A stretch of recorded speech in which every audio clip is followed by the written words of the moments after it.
السلام علیکم فرینڈ، سب سے پہلے اگر آپ اس چینل پر نئے ہیں تو چینل کو سبسکرائب کریں، لائک کریں اور پھر ویڈیو کو شیئر کریں۔ چلیے ہم آج دون سے قصے پر بات کر رہے ہیں کہ یعنی کہ دون سے سٹوری آپ کو سنانے جا رہے ہیں۔ وہ ہے کہ صلح حدیبیہ میں ابو جندل رضی اللہ تعالیٰ عنہ اور ابو بصیر رضی اللہ تعالیٰ عنہ کا قصہ۔ بسم اللہ الرحمن الرحیم، چلیے شروع کرتے ہیں۔ حضور اقدس صلی اللہ علیہ وآلہ وسلم عمرہ کے ارادہ سے مکہ مکرمہ تشریف لے جا رہے تھے۔ کفار مکہ کو اس کی خبر ہوئی اور وہ اس خبر کو اپنی ذلت سمجھے، اس لیے مزاحمت کی اور حدیبیہ میں آپ صلی اللہ علیہ وسلم کو رکنا پڑا، جہاں نثار صحابہ رضی اللہ تعالی عنہ ساتھ تھے جو حضور صلی اللہ علیہ وسلم پر جان قربان کرنا فخر سمجھتے تھے۔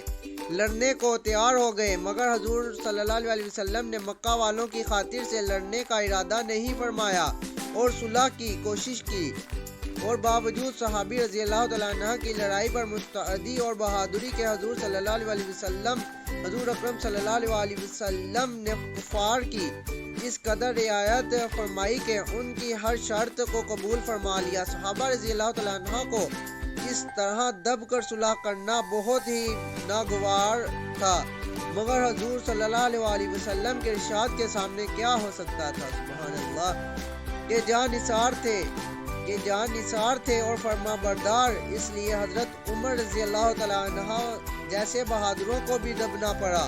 صلح میں جو شرطیں طے ہوئی ان شرطوں میں ایک یہ شرط بھی تھی کہ کافروں میں سے جو شخص اسلام لائے اور ہجرت کرے مسلمان اس کو مکہ واپس کر دے، اور مسلمانوں میں سے خدا نخواستہ اگر کوئی شخص مرتد ہو کر چلا آئے تو وہ واپس نہ کیا جائے۔ یہ صلح نامہ ابھی تک پورا لکھا بھی نہیں گیا تھا کہ حضرت ابو جندل رضی اللہ تعالیٰ عنہ ایک صحابی تھے جو اسلام لانے کی وجہ سے طرح طرح کی تکلیفیں برداشت کر رہے تھے اور زنجیروں میں بندھے ہوئے تھے۔ اسی حالت میں گرتے پڑتے مسلمانوں کے لشکر میں اس امید پر پہنچے کہ ان لوگوں کی حمایت میں جا کر اس مصیبت سے چھٹکارا پاؤں گا۔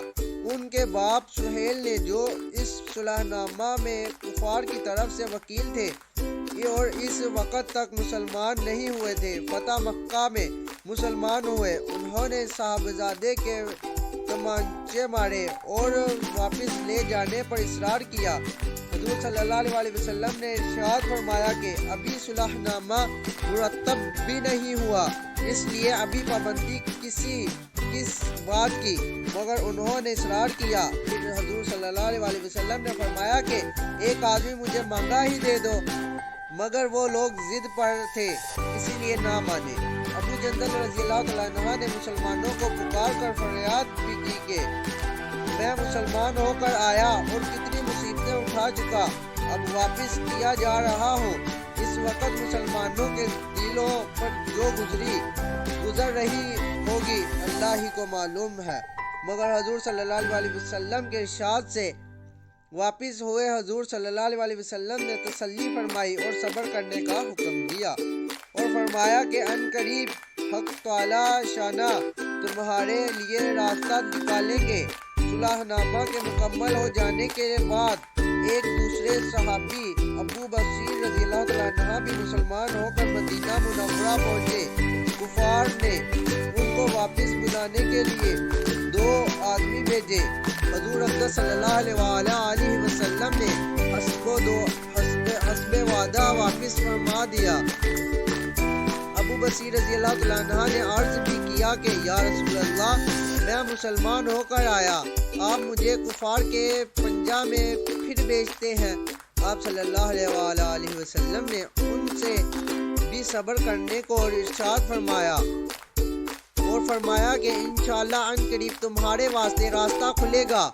یہ صحابی ان دونوں کافروں کے ساتھ واپس ہوئے۔ راستہ میں ان میں سے ایک سے کہنے لگے کہ یار تیری یہ تلوار تو بڑی نفیس معلوم ہوتی ہے، شیخی باز آدمی ذرا سی بات میں بھول ہی جاتا ہے۔ وہ نیام سے تلوار نکال کر کہنے لگا کہ ہاں، میں نے بہت سے لوگوں پر اس کا تجربہ کیا ہے۔ یہ کہہ کر تلوار ان کے حوالہ کر دی۔ انہوں نے اسی پر اس کا